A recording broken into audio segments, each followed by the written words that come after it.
Après un moment de répit, le GRPC, le groupe de réflexion pour la paix en Casamance, a repris du service ce week-end par la tenue d'un forum dans le village de Youtou, situé dans la commune de Santhiaba-Manjaak. Une rencontre communautaire tenue à la place publique de cette localité et qui a vu la présence de plusieurs centaines de personnes venues des villages environnants et de la Guinée-Bissau. Le GRPC a choisi Youtou à quelques encablures de la base de Kassolol, contrôlée par le chef rebelle César Atutu Badiat, pour la reprise de ses activités. Qu'est-ce qui justifie le choix du site? Robert Sagnan, coordonnateur du GRPC, répond. Le choix de Youtou est subséquent à ce que nous avions dit de démarrer cette fois par le sud.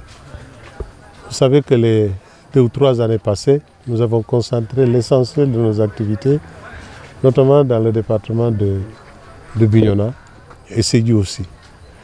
Mais nous n'étions pas venus au sud. Pourquoi Youtou? Géographiquement parlant, Youtou est une zone stratégique. C'est une zone frontalière et qui a beaucoup souffert avec la communauté de Santhiaba-Manjaak de la crise casamançaise. Et les villages environnants de Guinée-Bissau ont également accueilli beaucoup de nos réfugiés. Et cette zone a beaucoup souffert. Et aujourd'hui encore, les séquelles sont encore là. La communauté de Santhiaba-Manjaak n'existe pratiquement que de nom. Pour arriver ici, vous avez vu comment nous avons fait.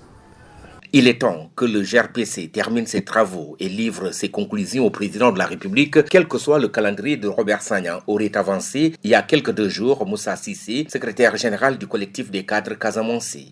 Interpellé sur cette sortie de Moussa Cissé, Robert Sagnan a réagi. J'ai lu dans la presse un des cadres du collectif des cadres qui aurait, je dis mais au conditionnel, déclaré ce que vous dites. Mais on rend un rapport définitif quand la mission est terminée. Je crois que la mission n'est pas terminée. On ne peut pas parler de rendre un rapport au président de la République sur le processus de paix tant que ce processus est encore en cours. La paix est toute proche selon les populations de cette partie de la région de Ziguinchor, qui signifie, tout en réclamant leur sénégalité, que l'État du Sénégal gagnerait à accorder une attention particulière aux préoccupations soulevées, préoccupations relatives aux conséquences engendrées par l'enclavement aigu dont souffre la localité. Et c'est Jean-Bernard Edia Sambou, président de l'entente Youtou EFOC, qui a porté la parole des populations. L'une de ces souffrances, c'est l'enclavement. Parce qu'il y a de cela 37 ans aujourd'hui. Depuis 92, nous sommes dans l'enclavement. 92, j'allais dire. C'est-à-dire que les voitures ne pouvaient plus accéder.